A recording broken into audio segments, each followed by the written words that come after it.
Baik, Assalamualaikum warahmatullahi wabarakatuh. Perkenalkan, nama saya Suciastuti. Saya merupakan salah satu mahasiswa yang berasal dari Fakultas Keguruan dan Ilmu Pendidikan, Program Studi Pendidikan Pancasila dan Kewarganegaraan Angkatan 2024.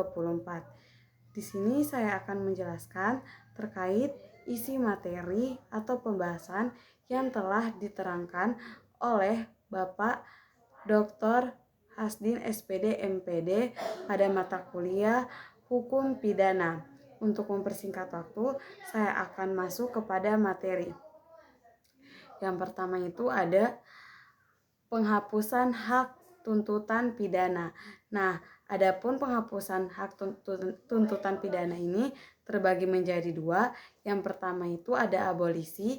Jadi, abolisi adalah kewenangan presiden untuk menghapus atau menghentikan penuntutan pidana seseorang atau perkara sehingga perkara tidak dapat dilanjutkan pada tahap tuntutan. Lalu yang kedua itu ada amnesti. Amnesti ini juga sama, yaitu merupakan kewenangan dari presiden yang berbentuk pengampunan sehingga akibat hukum pidana terhadap orang atau kelompok tertentu dapat ditiadakan atau tidak diterapkan sesuai kebijakan yang diberikan.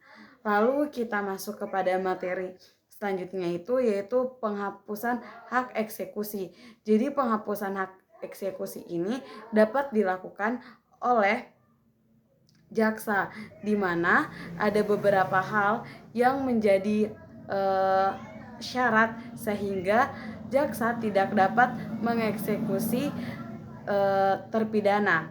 Nah, adapun beberapa syarat diantaranya yaitu terpidana meninggal sehingga pidana tidak dapat menjatuhkan hukuman kepada terpidana. Lalu yang kedua itu pada pasal 84 Kitab Undang-Undang Hukum Pidana yaitu daluarsa menjalankan, yaitu jika masa eksekusi itu sudah lewat, maka terpidana itu tidak dapat dijatuhkan oleh hukuman atau tidak dapat dieksekusi oleh jaksa. Lalu ada itu namanya grasi. Jadi grasi ini dijelaskan pada pasal 14 Undang-Undang Dasar 1945, yaitu pengampunan presiden yang dapat mengubah atau meringankan atau mengurangi pelaksanaan pidana sehingga eksekusi atau mengeksekusi keputusan grasi. Lalu selanjutnya kita masuk ke materi berikutnya yaitu jenis-jenis pidana. Nah, jenis-jenis pidana ini sendiri itu terbagi menjadi dua kelompok. Yang pertama itu ada pidana pokok. Jadi pidana pokok ini terbagi beberapa juga, diantaranya ada pidana mati, pidana penjara, pidana kurungan, lalu yang terakhir itu ada pidana denda.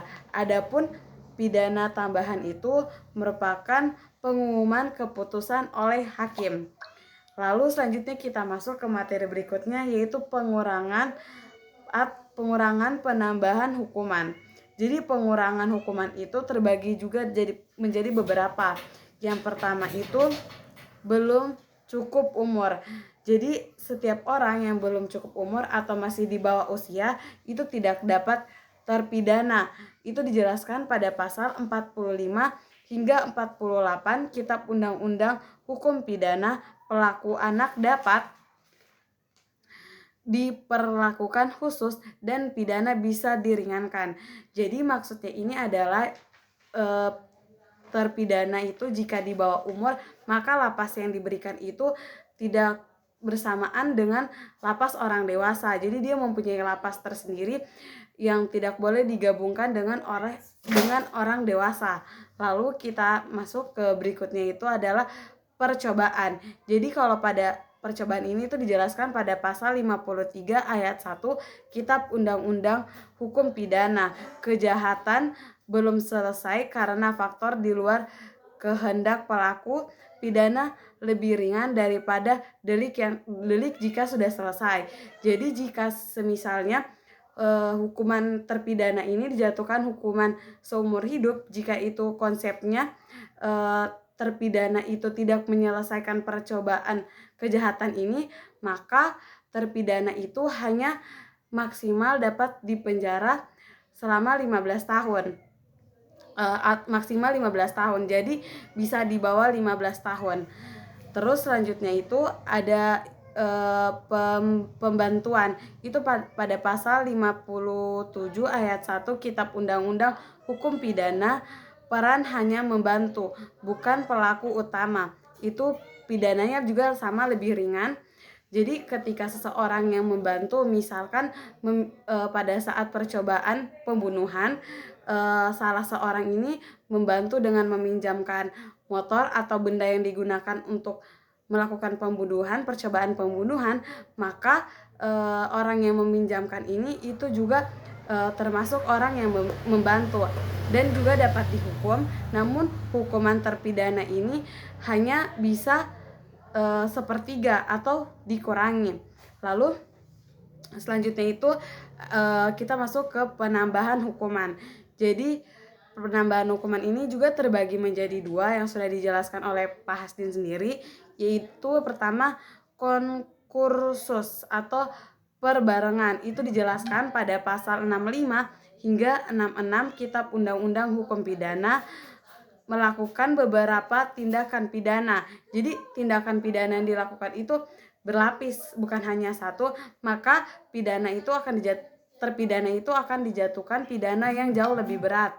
Lalu kita masuk ke residivis atau pengurangan tindakan pidana.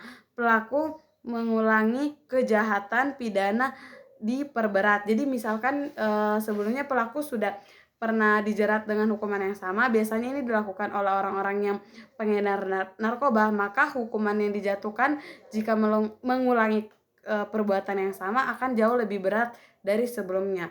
Jadi mungkin hanya itu materi yang dapat saya sampaikan. Lebih dan kurangnya saya mohon maaf. Saya Suciastuti pamit undur diri dan saya ucapkan banyak-banyak terima kasih. Assalamualaikum warahmatullahi wabarakatuh. Terima kasih.